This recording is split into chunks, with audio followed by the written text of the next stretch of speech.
अब यहाँ हमें एक डिफ़िकल्ट सा क्वेश्चन दिया हुआ है और हमसे कहा गया है कि इसे सॉल्व करने के लिए। तो सबसे पहले तो मैं चाहूँगा कि आप इस वीडियो को पॉज करके इसे खुद से एक बार ट्राई करने की कोशिश करें। आई थिंक आपने थोड़ा सा तो दिमाग लगाया होगा। तो सबसे पहला स्टेप जो हम करते आए हैं वो हम यहाँ कर लेते हैं। पहला स्टेप क्या होता है कि ये ब्रैकेट्स को यहाँ से हटा देते हैं, क्योंकि ऐसे मुझे समझ में नहीं आ रहा कि कौन टर्म को मैं किसके साथ कंबाइन करूँ। तो मैं इसको एक स्ट्रेट एक अलजेब्रिक एक्सप्रेशन के फॉर्म में लिखना चाहूँगा। तो हमारा पहला टर्म है 2a² माइनस 3ab² हमारा दूसरा टर्म हो गया, प्लस 5a² हमारा तीसरा टर्म। अब इस पूरे एक्सप्रेशन के आगे ये माइनस खड़ा हुआ है, यानी क्या कि मुझे इस माइनस को इस पूरे एक्सप्रेशन में डिस्ट्रीब्यूट करना पड़ेगा।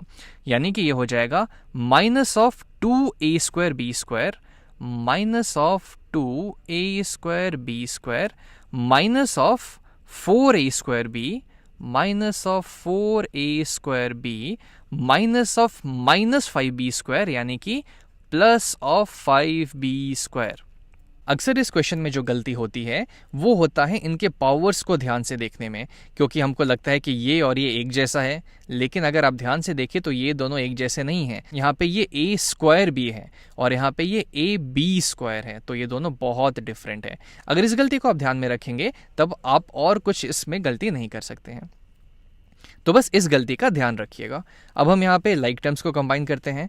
तो हमारा सबसे पहला है यहाँ पे 2a²b। अब देखते हैं कि इसके जैसा और कौन सा टर्म है यहाँ पे।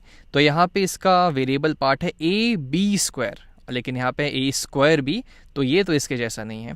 फिर यहाँ पे है a²b², और हमें क्या चाहिए, सिर्फ a²b। फिर यहाँ पे है a²b², ये भी नहीं होगा।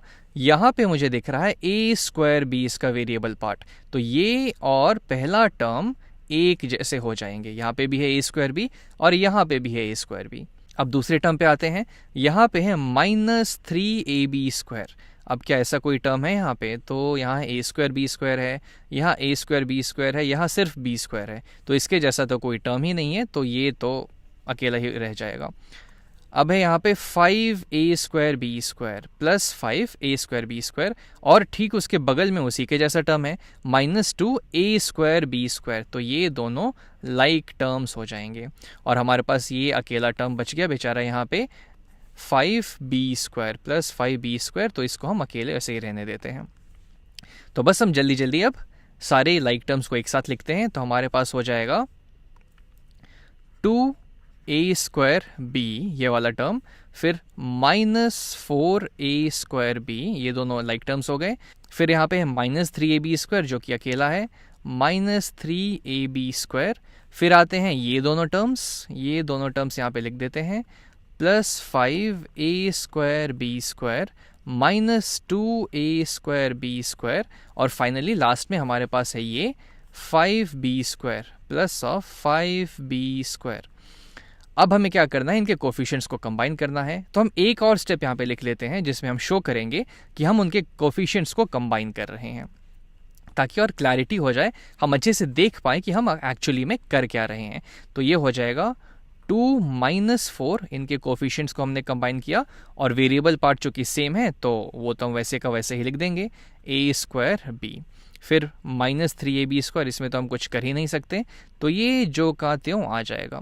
फिर यहाँ पे है ये वाला, तो इसमें हम इनके कोफिशिएंट्स को कंबाइन कर देते हैं, 5 माइनस 2 प्लस 5 माइनस 2 a²b², और लास्ट में है हमारे पास प्लस 5b², जिसको हम ऐसे ही लिख देते हैं। अब इसे सॉल्व कर देते हैं।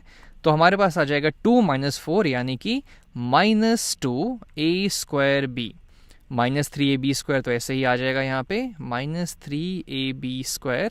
5 माइनस 2 होता है 3, तो ये हो जाएगा प्लस 3a²b², और फिर फाइनली हमारे पास आ जाएगा plus of 5b², plus of 5b²। और यहाँ पे जो ये चारों टर्म आपको दिख रहे हैं, चारों एकदम अलग अलग टर्म्स हैं, एकदम अनलाइक टर्म्स हैं, अनलाइक टर्म्स, इसीलिए इसके आगे हम इनको कंबाइन नहीं कर सकते हैं।